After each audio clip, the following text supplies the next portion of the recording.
Pencil मेरी है। नहीं, मेरी है। तुम झूठ बोल रहे हो। ये पेंसिल मेरी है।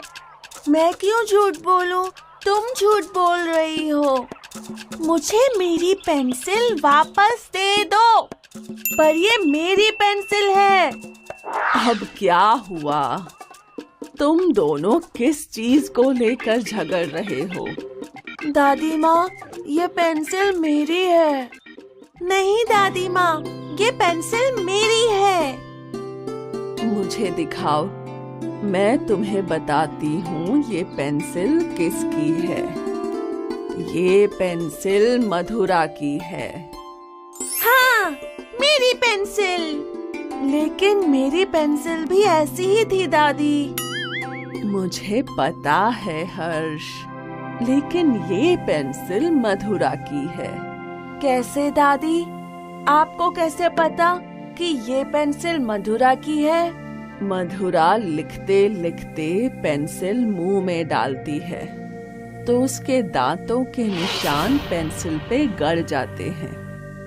ये देखो, यहाँ निशान है। हाँ है। और हर्ष, शायद तुम्हारी पेंसिल कहीं खो गई हो। मैं तुम्हें नई पेंसिल देती हूँ। ठीक है दादी। दादी, आप तो बहुत होशियार हैं। आपने झट से पेंसिल पहचान ली। वो तो मैं हूँ, लेकिन गौतम बुद्ध से होशियार नहीं हूँ। गौतम बुद्ध कौन है? 5वीं शताब्दी में एक बहुत ही सिद्ध पुरुष थे, गौतम बुद्ध। चलो, मैं तुम्हें उन्हीं की एक कहानी सुनाती हूँ। भारत के एक गांव में भरी दोपहर में 2 औरतें झगड़ रही थीं, हेमा और रेखा। तुम मेरा बेटा चोरी करना चाहती हो। ये मेरा बेटा है, तुम इसे चोरी कर रही हो। उल्टा चोर कोतवाल को डांटे। ये मेरा बेटा है। क्या बहन, क्यों झूठ बोल रही हो?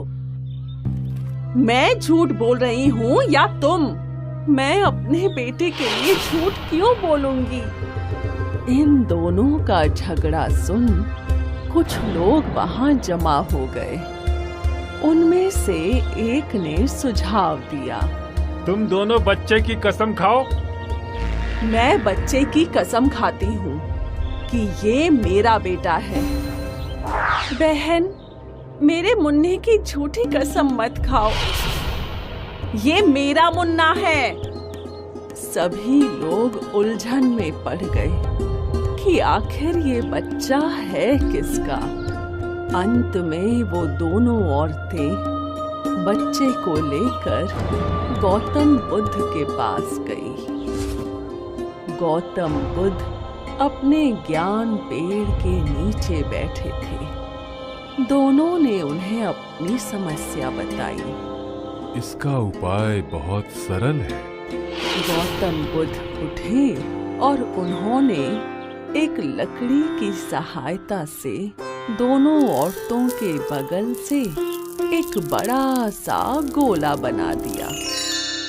ये क्या है महाराज? ये तुम्हारी समस्या का समाधान है। वो कैसे महाराज? तुम बच्चे का हाथ पकड़ो और तुम पैर, और दोनों बच्चे को अपनी ओर खींचो। तुम दोनों में से जो भी बच्चे को अपनी ओर गोले के बाहर तक खींच पाएगा, इस बच्चे की माँ वही है। गौतम बुद्ध के कहने पर दोनों ने बच्चे को खींचना शुरू किया। कभी हेमा उसे अपनी ओर खींचती तो कभी रेखा। ये सिलसिला कुछ देर तक चलता रहा और बच्चा दर्द के मारे रोने लगा। बच्चे को रोता देख रेखा ने उसके हाथ छोड़ दिए और हेमा बच्चे को गोले के बाहर ले गई।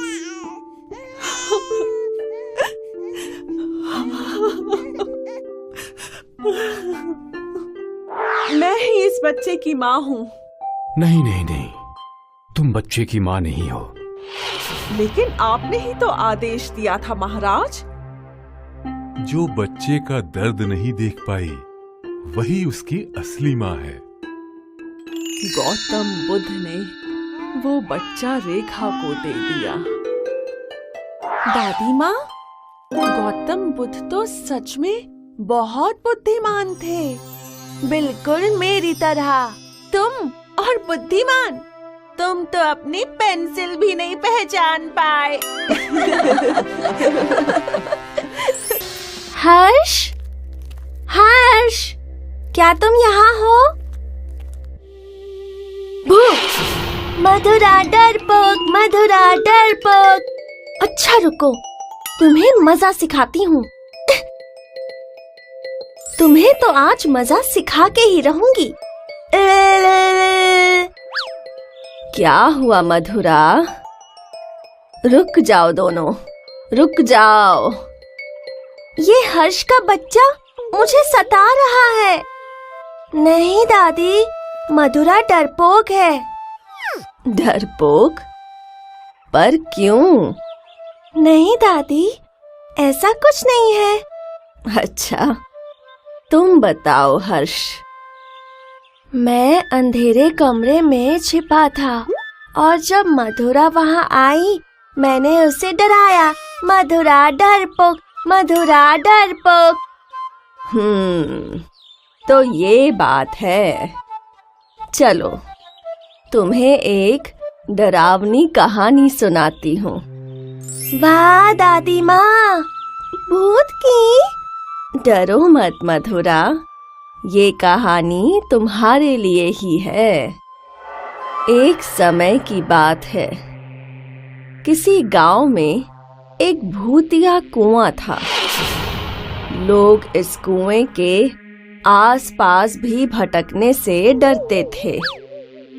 इस कुएं के पास एक बरगद का पेड़ था।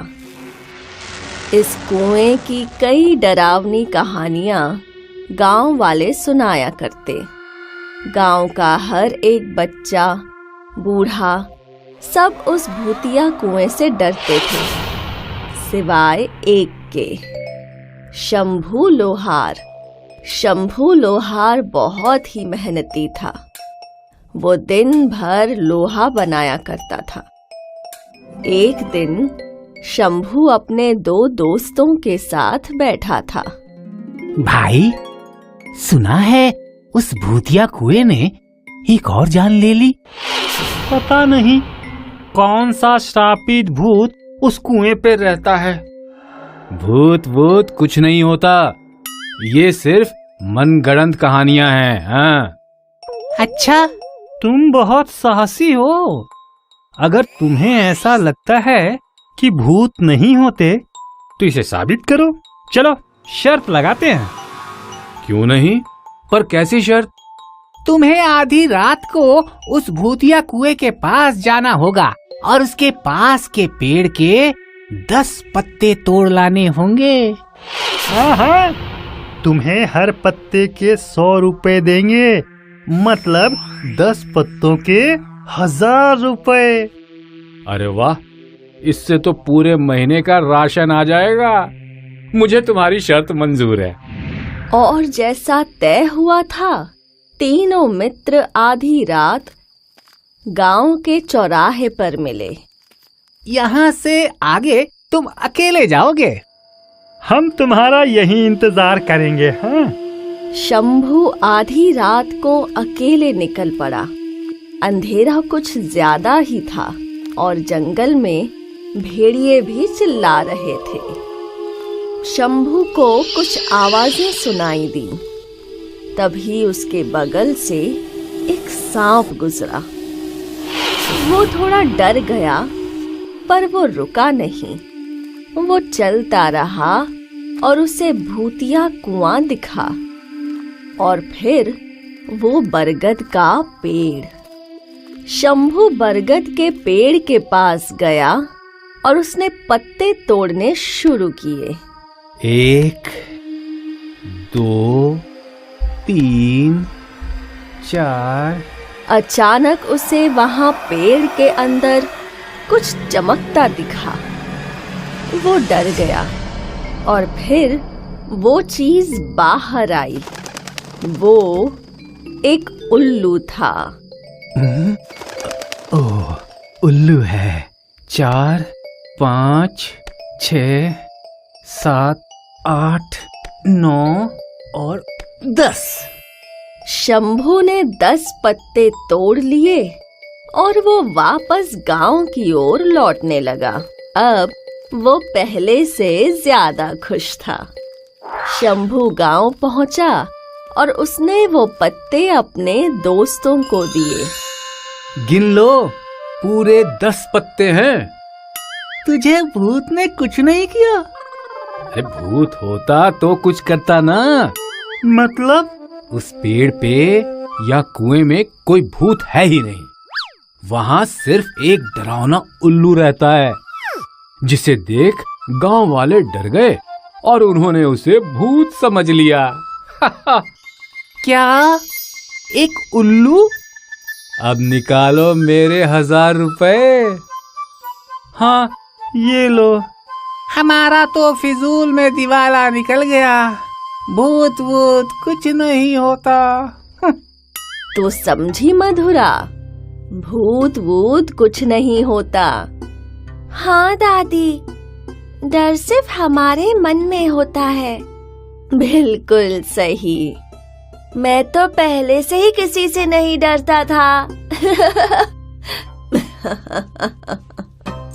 वहाँ देखो हर्ष, एक आम। हाँ, चलो उसे तोड़ते हैं।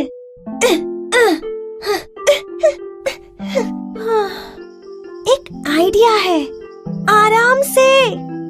मिल गया, मुझे आम मिल गया। लाओ, आम मुझे दो। नहीं, तुम्हें क्यों? क्योंकि ये आम मेरा है, तुम्हारा नहीं, मेरा है। अगर तुम मेरे कंधों पर नहीं चढ़ते तो तुम्हें आम नहीं मिलता, तो ये आम मेरा हुआ। लेकिन मैंने इसे तोड़ा है। नहीं, मैंने कहा ना, मेरा है, मेरा, मेरा, मेरा है। नहीं, मेरा है। तुम दोनों फिर लड़ रहे हो। हर्ष ने मुझ पे चढ़ के ये आम तोड़ा, तो ये मेरा हुआ ना। लेकिन दादी, तोड़ा तो मैंने, तो मेरा हुआ। तो ये बात है। चलो, तुम्हें एक कहानी सुनाती हूँ, फिर खुद ही सोच लो किसका आम है ये। कई सालों पहले एक जंगल से एक अंधा गुजर रहा था। वो यहाँ वहाँ टकरा रहा था।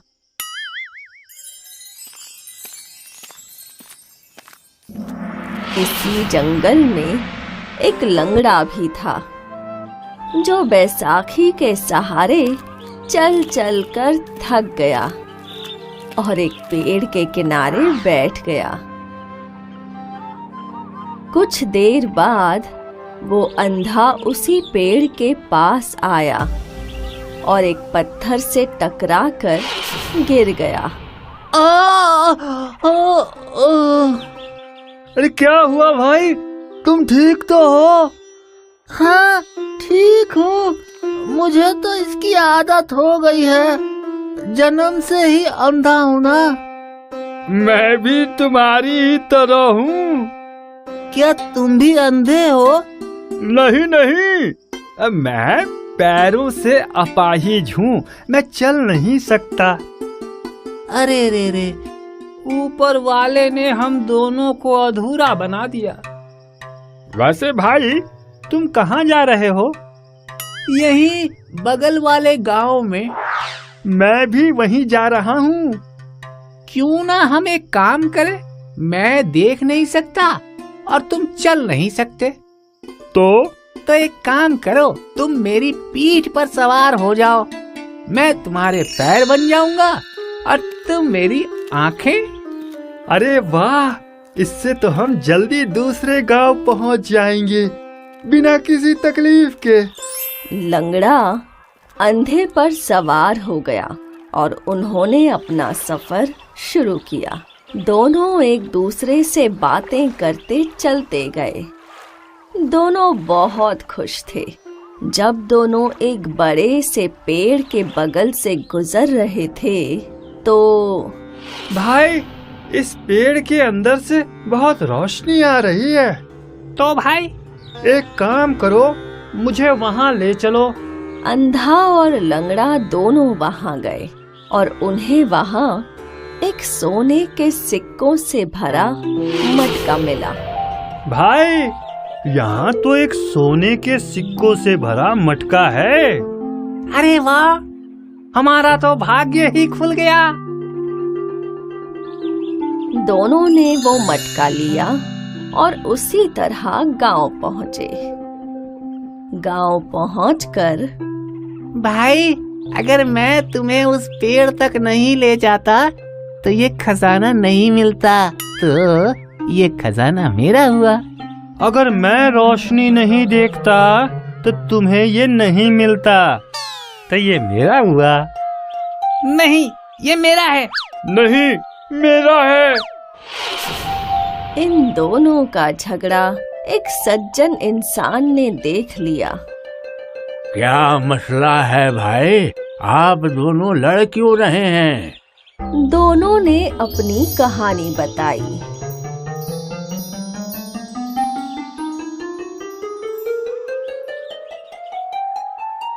भाई, इसमें लड़ने की क्या बात है? आप अगर खजाना नहीं देखते तो ये उस खजाने के पास आपको नहीं ले जा पाते। आप दोनों एक दूसरे के बगैर ये खजाना नहीं पा सकते थे। तो ये खजाना आप दोनों का बराबर बराबर का हुआ। आप दोनों इसे आपस में बांट लें। अंधे और लंगड़े दोनों ने खजाना आपस में बांट लिया और वो दोनों हमेशा साथ खुश रहे। तो इस कहानी से क्या सीख मिली तुम्हें? यही कि हमें अपनी चीजें आपस में बांट लेनी चाहिए और हमें लड़ाई नहीं करनी चाहिए। बहुत अच्छे मेरे बच्चों। लाओ, अब मैं ये आम काटती हूँ और तुम दोनों मिलकर इसे खाओ।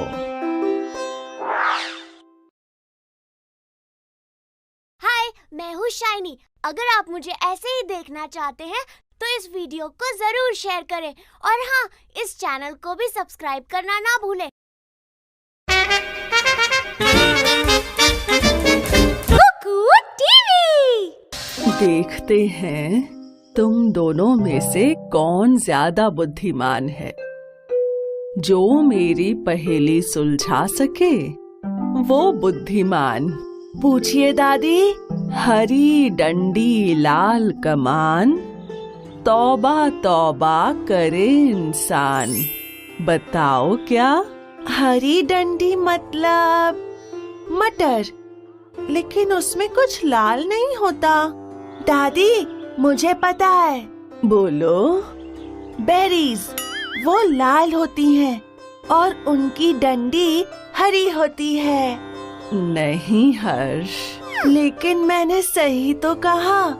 तुमने मेरी बात आधी ही सुनी। मेरी पहेली थी हरी डंडी लाल कमान, तौबा तौबा करे इंसान। तौबा तौबा करे इंसान, इसका क्या मतलब? सोचो सोचो, और जो सही जवाब देगा उसे मैं लड्डू खिलाऊंगी। नहीं पता दादी, मुझे भी नहीं पता। हरी डंडी लाल कमान, तौबा तौबा करे इंसान। लाल मिर्च जिसकी डंडी हरी है, लाल तना है और उसके तीखेपन से सभी लोग डरते हैं। अरे हाँ, ये तो बहुत मुश्किल था दादी। चलो तुम्हें एक बुद्धिमान व्यक्ति की कहानी सुनाती हूँ, जिनका नाम था वेंकटेश स्वामी। कई वर्षों पहले वेंकटेश स्वामी दक्षिण भारत के किसी गांव में रहते थे। इसी गांव में किसान भीमा रहा करता था, जिसका एक छोटा सा खेत था। किसान भीमा अपने खेत में बहुत मेहनत करता, लेकिन उसकी सबसे गंभीर समस्या थी खेतों तक पानी पहुंचाना। वो गांव की नहर से पानी इकट्ठा कर अपने खेत तक लाया करता था। इस तरह उसे दिन भर कड़ी मेहनत करनी पड़ती। भीमा के पड़ोस में एक मुर्गी पालक शंकर रहा करता था। शंकर मुर्गियां पालता और अंडे बेचा करता।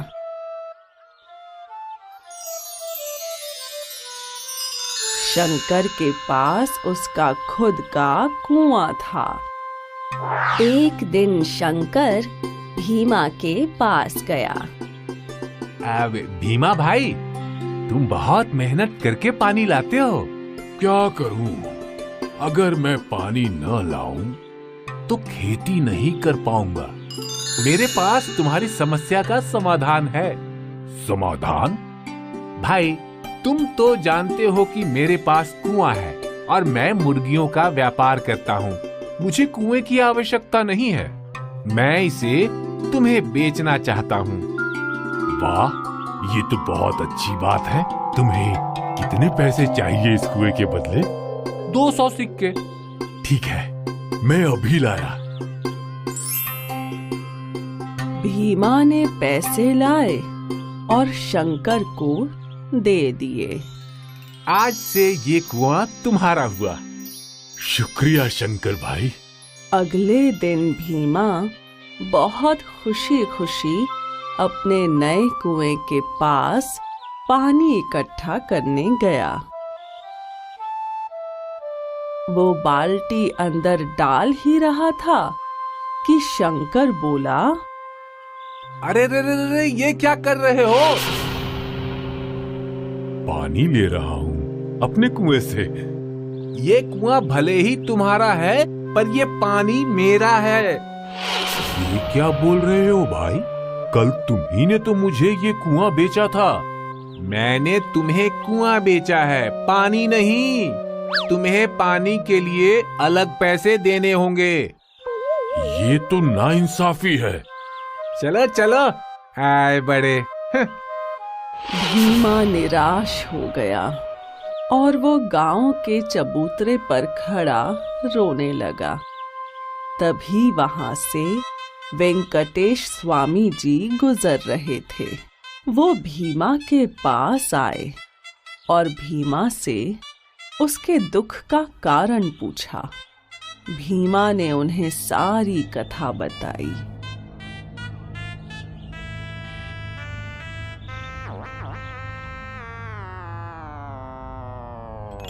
बस इतनी सी बात? वेंकटेश जी, मेरे पैसे लुट गए और आप कह रहे हैं बस इतनी सी बात? ये बात आपको छोटी लगती है? मैं तुम्हें इसका हल बताता हूँ, गौर से सुनो। वेंकटेश स्वामी ने भीमा के कान में कुछ कहा और भीमा खुश हो गया। भीमा वहां से वापस शंकर के पास गया। ये कुआं मेरा है। हाँ, वो तो है। तो इसके अंदर का सारा पानी निकाल दो, या तो फिर पानी रखने का मुझे भाड़ा दो। क्या? ये कुआं मेरा है तो मैं जो चाहूँ इसमें रखूं। पानी तुम्हारा है तो तुम्हें मुझे पानी का भाड़ा देना होगा। शंकर के तो शब्द ही नहीं निकल रहे थे।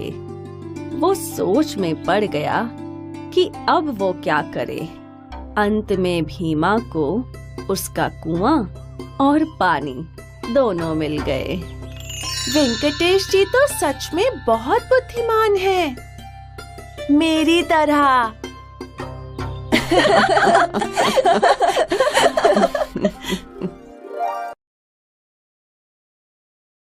हाय, मैं हूँ शाइनी। अगर आप मुझे ऐसे ही देखना चाहते हैं तो इस वीडियो को जरूर शेयर करें और हाँ, इस चैनल को भी सब्सक्राइब करना ना भूलें।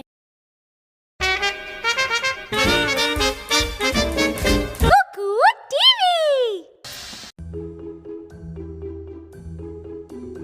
मैं तुम्हें पकड़ लूंगा मधुरा, सपने में।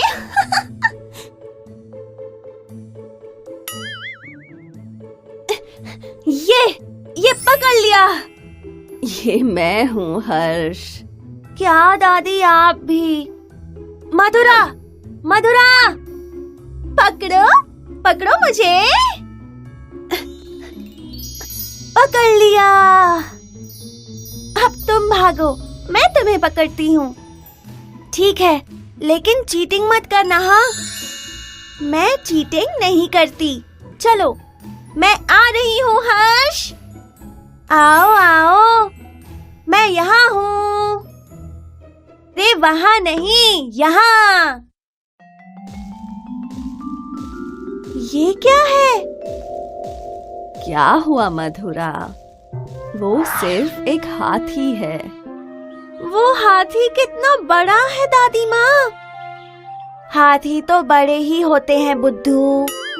हाथी के बड़े आकार से तुम डर गई? तुम्हें टूटूमो से कुछ सीखना चाहिए। टूटूमो कौन है दादी?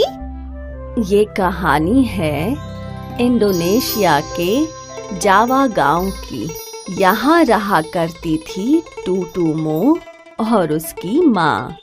टूटूमो का घर जंगल में था और उसकी माँ जंगल से जड़ी बूटियां इकट्ठा कर गांव में जाकर बेचा करती। लेकिन इनकी जिंदगी इतनी आसान नहीं थी। इसी जंगल में एक दानव रहा करता था, जिससे टूटूमो की माँ को रोज खाने में दलिया देना पड़ता, वरना वो उसकी बेटी टूटूमो को खा जाएगा। रोज सुबह माँ जंगल से जड़ी बूटियां इकट्ठा करती, फिर घर के बाहर बड़ी सी हांडी में दलिया बनाती और टूटूमो को अलविदा कहकर दूसरे गांव जड़ी बूटियां बेचने जाती। जब सूरज सिर पे आता तो धरती कांपती और वो दानव टूटूमो के घर के बाहर आता। टूटूमो, कहाँ है तू? घर में। टूटूमो, कहाँ है मेरा खाना? हांडी में। अच्छा है। दानव हांडी में रखा हुआ सारा दलिया एक साथ पी जाता और वहां से निकल जाता। जब टूटूमो की माँ वापस घर लौटती तो वो अपनी बेटी के लिए मिठाइयाँ लाती। 1 वर्ष बीत गया और अब माँ को जंगल में ज्यादा जड़ी बूटियां नहीं मिलती थी। माँ जो पैसे कमा पाती उसमें सिर्फ दानव के लिए दलिया बन पाता। अब टूटूमो और उसकी माँ भूखी रहने लगी थी।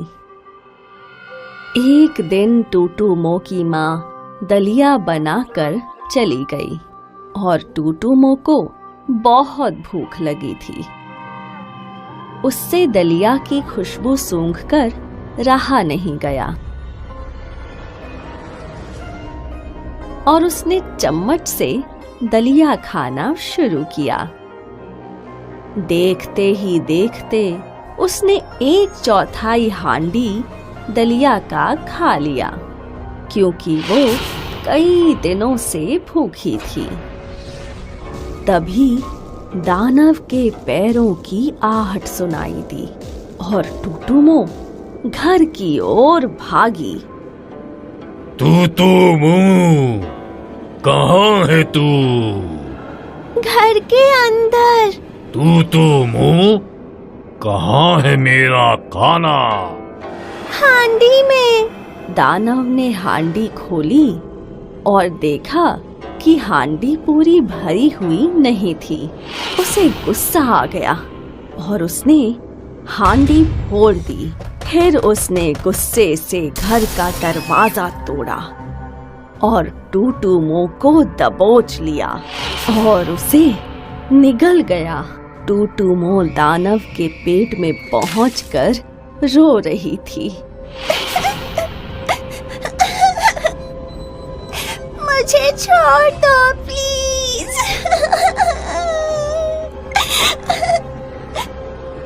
दानव ने उसकी एक ना मानी और जंगल की ओर चलने लगा।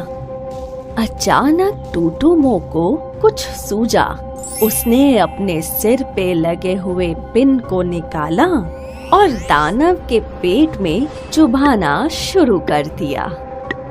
दानव को दर्द होने लगा। उसे समझ नहीं आ रहा था कि वो क्या करे। टूटूमो, ऐसा मत करो। टूटूमो नहीं रुकी और दानव ने अपना संतुलन खो दिया। वो पहाड़ से टकराया और बेहोश हो गया। टूटूमो ने उस पिन की मदद से दानव का पेट फाड़ा और बाहर आ गई। तो मधुरा, जब टूटूमो एक दानव का पेट फाड़कर बाहर आने का साहस रख सकती है, तो क्या तुम हाथी के चलने से धरती में हो रही कंपन से डर जाओगी? नहीं दादी, बिल्कुल नहीं। अब से मैं हाथी के चलने से नहीं डरूंगी। मेरी लाडली गुड़िया। हाय, मैं हूँ शाइनी। अगर आप मुझे ऐसे ही देखना चाहते हैं तो इस वीडियो को जरूर शेयर करें और हाँ, इस चैनल को भी सब्सक्राइब करना ना भूलें। कुकू टीवी। दादी, दादी। आ गए तुम दोनों स्कूल से? हाँ दादी, पता है हमने आज क्या सीखा? क्या बच्चों? आज हमने हवा के बारे में सीखा। हवा के बगैर तो हम मर जाएंगे और हवा ना हो तो कपड़े भी नहीं सूख पाएंगे। बिल्कुल सही बच्चों। दादी, वो देखिए, आपकी चादर उड़ रही है। हम लाते हैं। ये लीजिए दादी, आपकी चादर।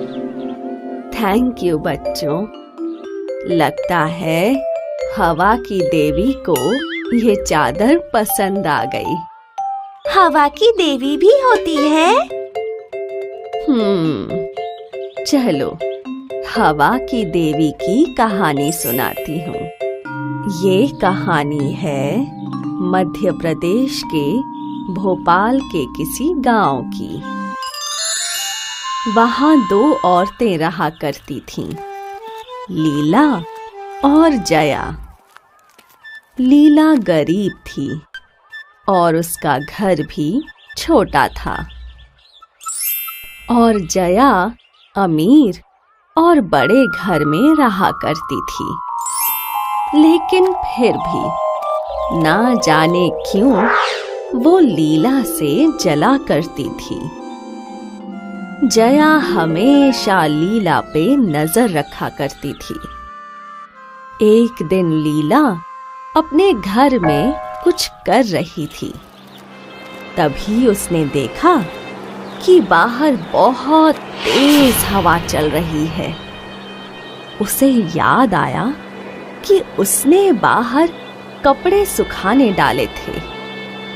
लीला घर के बाहर आई और सूखे हुए कपड़े उतारने लगी। तभी उसकी एक चादर हवा के साथ उड़ने लगी। अरे नहीं, मेरे पास सिर्फ एक ही चादर है, मुझे इसे वापस लाना ही होगा। लीला चादर के पीछे दौड़ने लगी। जया लीला को चिंतित देख बहुत खुश थी। लीला चादर के पीछे दौड़ती रही। अब वो गांव पार कर चुकी थी। वो फिर भी चादर के पीछे दौड़ती रही, लेकिन अचानक उसका पैर एक पत्थर से जा टकराया और वो गिर गई।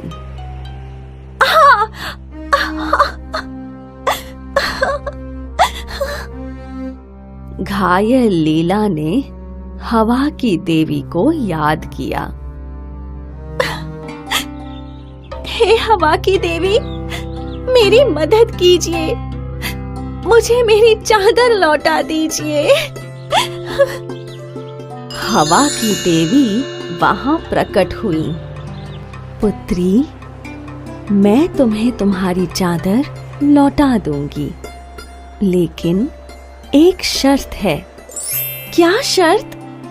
हवा की देवी ने जादू से लीला के सामने 3 अलग-अलग आकार के संदूक रख दिए। तुम्हें इन तीनों में से एक संदूक चुनना है जिसमें तुम्हें लगे कि तुम्हारी चादर हो सकती है।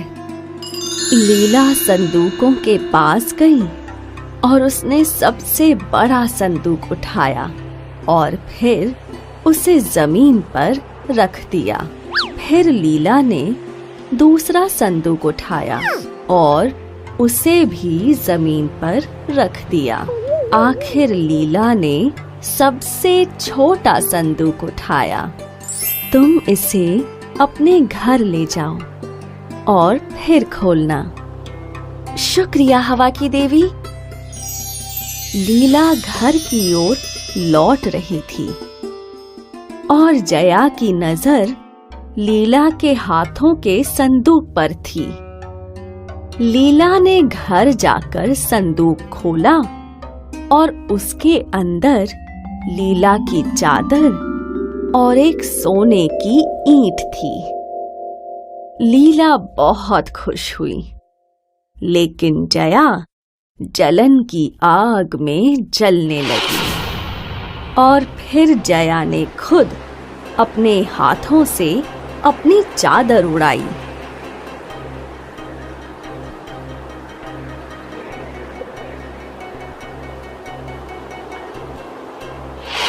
हवा की देवी, मुझे मेरी चादर लौटा दो। पुत्री,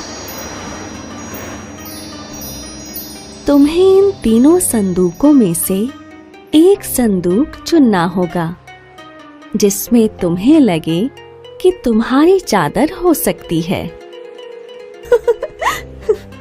जया ने सबसे बड़ा संदूक उठाया और घर की ओर चलने लगी।